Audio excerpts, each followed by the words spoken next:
बलूचिस्तान के इलाके जोब में सिक्योरिटी फोर्सेस की कार्रवाई में 6 दहशतगर्द हलाक हो गए।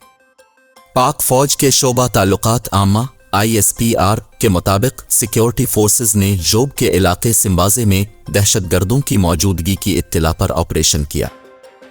ISPR ने बताया कि ऑपरेशन के दौरान दहशतगर्दों और सिक्योरिटी फोर्सेस में फायरिंग का शदीद तबादला हुआ, जिसके नतीजे में 6 दहशतगर्द मारे गए।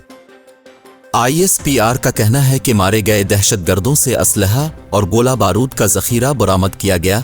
हलाक दहशतगर्द सिक्योरिटी फोर्सेस के खिलाफ दहशतगर्द कार्रवाइयों में मुलव्वस थे। ISPR के मुताबिक मारे गए दहशतगर्द मासूम शहरियों की टारगेट किलिंग में भी मुलव्वस थे। इलाके में दीगर दहशतगर्दों के खात्मे के लिए क्लियरेंस ऑपरेशन जारी है।